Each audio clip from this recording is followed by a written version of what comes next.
我哋已經進入咗資訊非常發達嘅年代。喺呢個年代，每一個人都有各自獨立嘅多媒體賬號。喺信息日益豐富嘅情況下，導致我哋嘅身心每日都會受到大量資訊嘅轟炸。尤其喺呢2年裏面，病毒來勢洶洶，中美嘅貿易戰加上俄烏嘅戰爭，導致國際形勢緊張，造成全球通貨膨脹、百物漲價、百業蕭條、經濟萎靡不振。喺科技日新月異、信息日益豐富嘅情況下，造成市場鋪滿咗各種大量嘅負面資訊。喺呢啲緊張形勢同負面信息氛圍嘅發酵之下，導致人人嘅內心感覺彷徨、恐懼而憂慮。呢種深具住挑戰艱辛嘅環境，正在考驗住人人嘅智慧與精神意志。如果內心無法承受呢啲無奈與壓迫考驗嘅挑戰，精神就會過度嘅內耗，而令身心處於疲憊嘅百感交集之中，係一種難以言說嘅悲痛。嚴重嘅話，仲會傷害人嘅心理健康，導致衍生各種嘅精神疾病，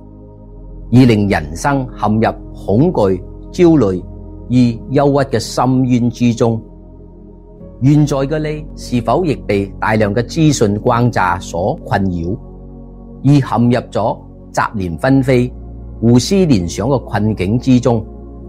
精神萎靡不振，處時有心無力，造成無法有效咁處理問題呢？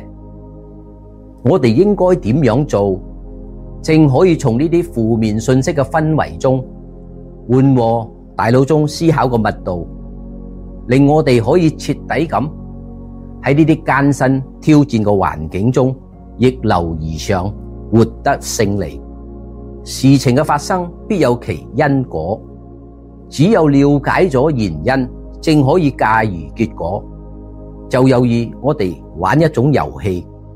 要喺遊戲中解決各種嘅困難與障礙，而活得享受當中嘅樂趣。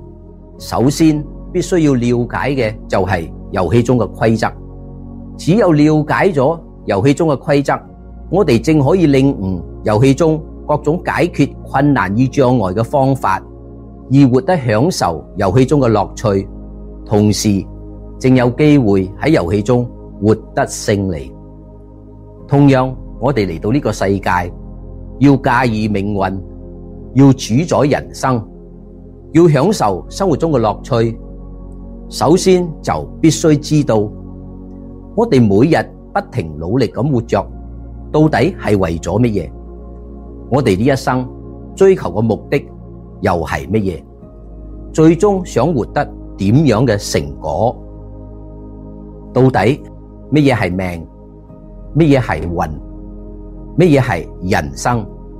與五行又潛藏住點樣息息相關嘅奧妙關係？